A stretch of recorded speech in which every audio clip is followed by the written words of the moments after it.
Common thing to happen when you're taking a bath, if when you go swimming, sometimes water enters the ear.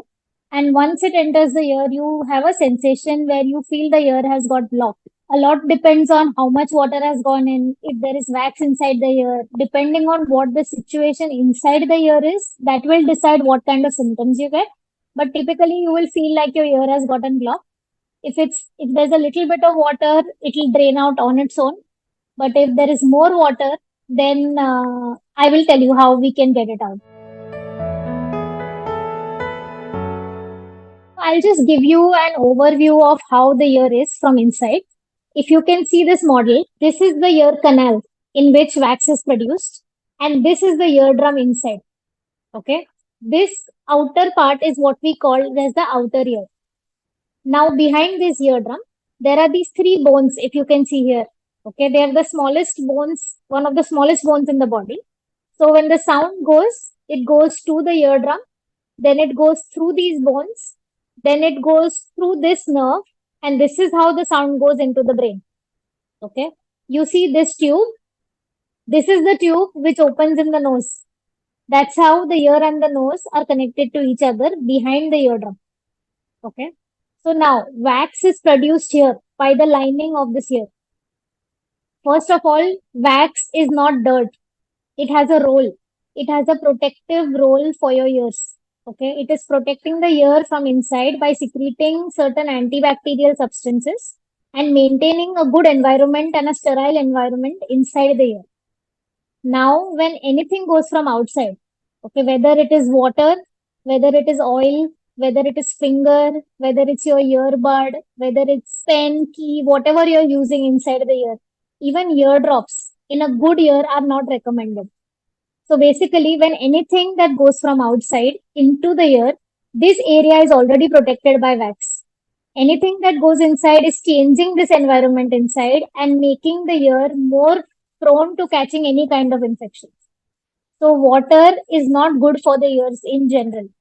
The drier the ear is, the better the ear will stay and the less the chances of any kind of infections. If you can see here, the ear is not a straight line.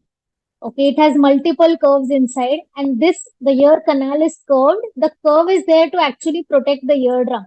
Imagine if this was a straight ear, the number of earbuds people are using inside, okay, most of them would have led to serious injuries if this was a straight ear.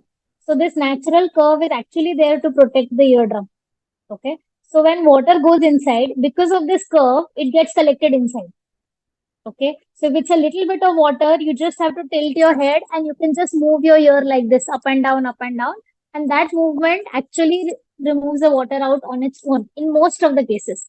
And sometimes if the water has gone deep inside, the ear canal is very narrow, the water is not able to come out on its own. In those cases, you have to come visit an ENT and we can remove it for you. Typically, most of the times the water comes out on its own. But if there is any kind of a ear pain developing 2 to 3 days after, suppose you've gone for swimming or you've gone to a water park and you get a ear pain after 2 or 3 days, that is one of the things. Other is if it starts discharging, if you have any pus or discharge coming out of the ear, then those are the alarming signs, which is a sign that you may have caught a ear infection, and at those times you will have to visit the ENT. It's not very easy, first of all, for water to go inside the ear because of the curved canal that I explained. Okay, but for females, especially while taking a hair bath, okay, or some people have a habit of putting a shower very near the ear in an attempt to clean the ear. Okay, some people have a habit of putting soap inside the ear. All these practices are strongly condemned. You're not supposed to clean the ear. And while bathing, if you feel the water is going in, you can take a cotton ball, soak it in Vaseline. That Vaseline jelly is basically for lubrication. It will make the cotton sticky and it will stick inside the ear canal. If you just put cotton, it becomes wet and falls off. If it is soaked in Vaseline and the ear is plugged from outside, then it will stay. So you can make that a practice before taking a bath.